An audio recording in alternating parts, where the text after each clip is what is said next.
मन ही मन में विचार किया कि कुछ भी हो जाए हम इस पवन रेखा के साथ में छल करेंगे। तो परीक्षित महाराज उस राक्षस ने बिल्कुल भी विलंब नहीं किया। जिस स्थान पर पवन रेखा बैठी हुई थी महाराज उग्रसेन की याद में, उसी स्थान पर वो राक्षस उग्रसेन का वेश धारण करके महाराज पवन रेखा के पास में आ गया। जैसे ही वो राक्षस पवन रेखा के पास में आया तो आने के बाद में महाराज पवन रेखा नहीं समझ पाई कि ये राक्षस है या मेरे महाराज उग्रसेन है। तो जैसे ही वो राक्षस पवन रेखा के साथ में आया, जवाब दिया, पवन रेखा तुम यहाँ अकेली क्यों बैठी हो?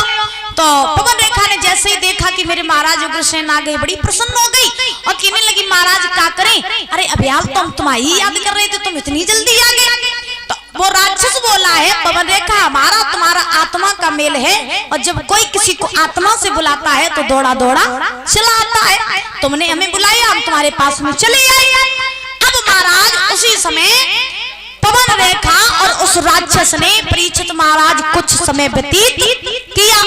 जब कुछ समय व्यतीत किया तो बात ही बात में उस राक्षस ने पवन रेखा के साथ में छल कर दिया और जो छल किया पवन रेखा के साथ में, सोई परीक्षित महाराज वो राक्षस अपने भेष में आ गया। जैसे ही वो राक्षस अपने भेष में आया तो आने के बाद में पवन रेखा ने जैसे ही उस राक्षस को देखा तो महाराज पवन रेखा को ऐसा लगा जैसे पैरों तले जमीन खिसक गई हो। पवन रेखा ने उस राक्षस को देखा, समझ गई कि ये मेरे महाराज उग्रसेन नहीं, ये तो एक राक्षस है, इसने मेरा पतिव्रता धर्म नष्ट कर दिया। अब तो हम कहीं मुंह दिखाने के लायक नहीं रहे। पवन रेखा ने जवाब दिया, और दुष्ट नालायक, अगर मैं पहले जान लेती कि तू एक राक्षस है तो तुझे श्राप दे करके हम भस्म कर देती। आज तूने मुझे कहीं का नहीं छोड़ा।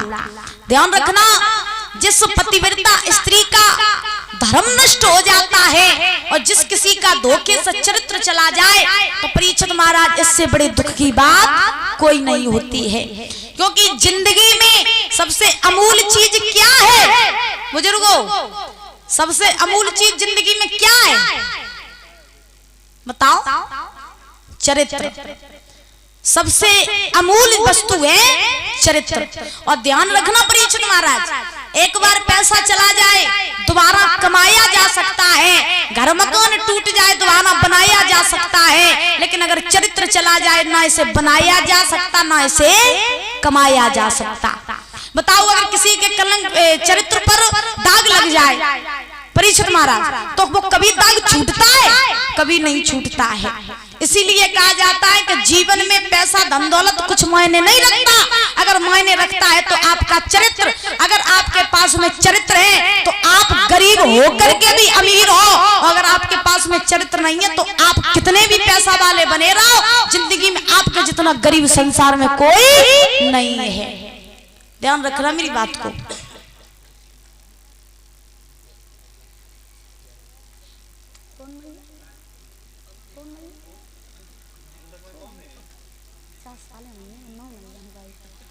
और इसी बीच में ये 111 रुपए सम्मानित कर रहे हैं परीक्षित महाराज और उनकी धर्मपत्नी नवलदे मैया, इनकी तरफ से 100